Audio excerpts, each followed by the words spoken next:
Hi மக்களே, சூப்பரான ஒரு சிக்கன் ரெசிபி ரெடி பண்ணிடலாம். இதுக்கு இஞ்சி பூண்டு மிளகாய்த்தூள் உப்புத்தூள் தயிர் சேர்த்து இந்த மாதிரி சிக்கனை ஊற வச்சு எடுத்துக்கலாம். இது கூட 2 ஸ்பூன் அளவு மல்லி சீரகம் சோம்பு அது கூட கொஞ்சமாக வரமிளகாய் கொஞ்சம் இப்போ 2 பட்டை சேர்த்து அரைச்சி எடுத்துக்கலாம். அதுக்கப்புறம் கியூபாக கட் பண்ண வெங்காயத்தையும் கேப்சிகமையும் லைட்டாக இந்த மாதிரி ஃப்ரை பண்ணி எடுத்துப்போம். இப்போ ஒரு கடாய் வச்சுக்கோங்க. இதில் நம்ம ஒரு கடாயை வச்சு அதில் எண்ணெய் சேர்த்துக்கலாம்.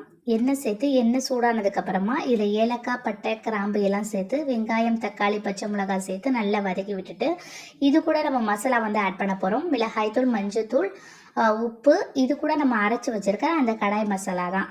ரொம்ப ஈஸியாக ரெடி பண்ணலாம். இந்த ரெசிபி பிடிச்சிருந்துச்சுன்னா ஃபாலோ பண்ணாதவங்க ஃபாலோ பண்ணிக்கோங்க. அதுக்கப்புறம் இதில் நம்ம சிக்கன் சேர்த்துக்கலாம். சிக்கன் சேர்த்துட்டு இதில் கொஞ்சம் தண்ணி ஆட் பண்ணி நல்லா கொதிக்க விட்டுருங்க. நல்லா ஒரு பாதி வெந்ததுக்கப்புறமா இதில் நம்ம வறுத்து வச்சுருக்கிற அந்த வெங்காயத்தையும் குடமிளகாவையும் சேர்த்து நல்லா ஃப்ரை பண்ணிக்க வேண்டியது தான். ரொம்ப ஈஸியான டேஸ்டியான ஒரு கடாய் சிக்கன் ரொம்ப ஈஸியாக ரெடி